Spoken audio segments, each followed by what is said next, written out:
معزز صارف، بے شک اللہ تعالیٰ نے اپنے نبی کے ذریعے دین میں بہت آسانیاں فرما دی۔ صحیح غلط، حرام حلال ہمارے سامنے واضح ہے۔ اب یہ ہمارے اوپر ہے ہم کون سا راستہ چنتے ہیں۔ اسی طرح حرام اور حلال جانور اور ان کا گوشت واضح ہے۔ بعض اوقات ہمارے پالتو حلال جانور گائے، بکری، اونٹ وغیرہ وغیرہ ہم پالتے ہیں یا قربانی کی نیت سے لاتے ہیں۔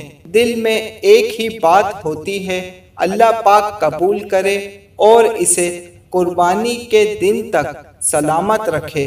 ہم لوگ یہ بات اچھی طرح سے جانتے ہیں، اگر سے جانور بیمار ہو جائے یا مرنے کے قریب آ جائے تو ہماری کوشش ہوتی ہے ہم اس کو وقت سے پہلے ذبح کر دیں تاکہ وہ حلال ہو جائے، کسی کو دینے کے کام آ جائے۔ لیکن اگر ہم اسے ذبح نہیں کر پائیں اور وہ ایسے ہی مر جائے تو ہم اس جانور کی کس چیز سے فائدہ اٹھا سکتے ہیں؟ حدیث مبارک سے جانتے ہیں۔ سیدنا عبداللہ بن عباس رضی اللہ تعالیٰ عنہ سے مروی ہے، وہ کہتے ہیں سیدنا سودا بنت زمع رضی اللہ تعالیٰ عنہ کی بکری مر گئی۔ انہوں نے کہا، اے اللہ کے رسول، فلاں بکری مر گئی ہے۔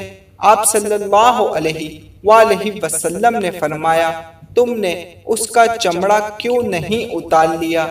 انہوں نے کہا، ہم مر جانے والی بکری کا چمڑا کیسے اتار لیں؟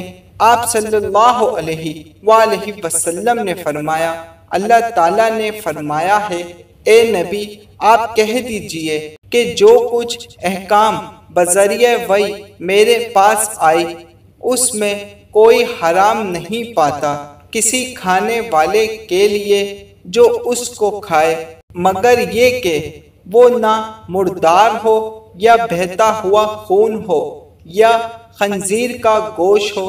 سورہ انعام آیت نمبر 145۔ بے شک تم نے اس کے چمڑے کو کھانا تو نہیں ہے، اگر تم اس کو رنگ لو تو اس سے فائدہ اٹھا سکتے ہو۔